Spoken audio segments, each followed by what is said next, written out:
Hi, in this video I'll be discussing with you 5 tips that you need to consider when doing a night time lapse.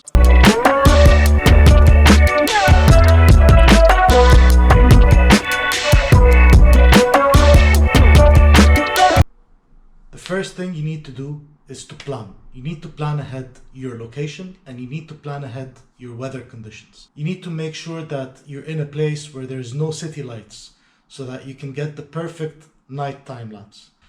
You also need to make sure that you have the right weather conditions. So whether you want to shoot a star trail, you need to make sure that you do not have clouds.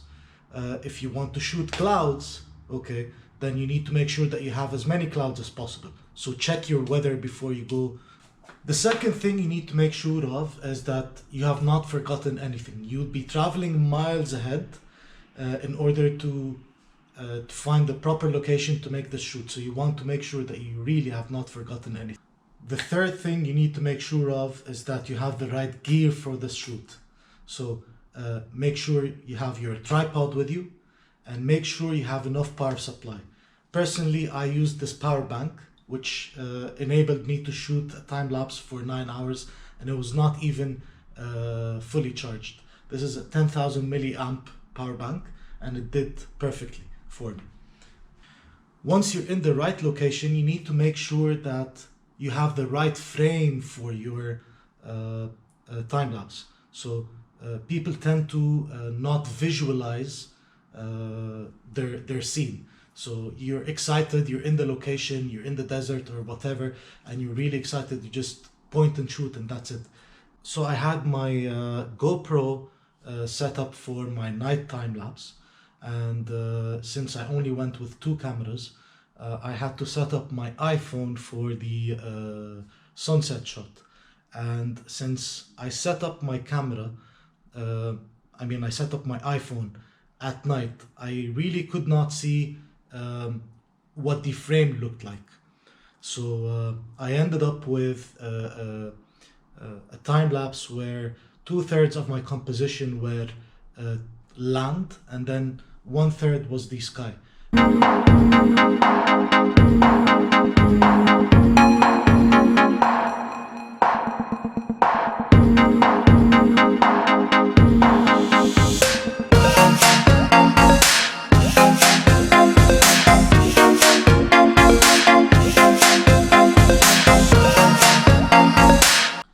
Last but not least, make sure you have the right camera settings for your time lapse. So for my time lapse,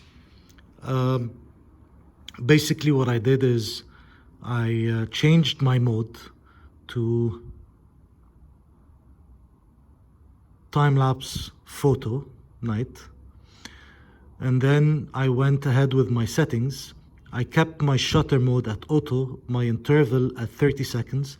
And the reason why I kept 30 seconds is because you're at night and you want to make sure that you have enough info going into your sensor to capture as much details as possible.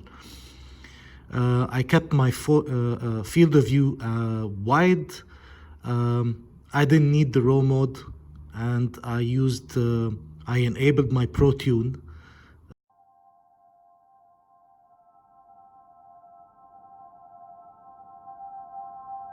So I had to stop my time lapse after a couple of hours, changed my location and started all over again.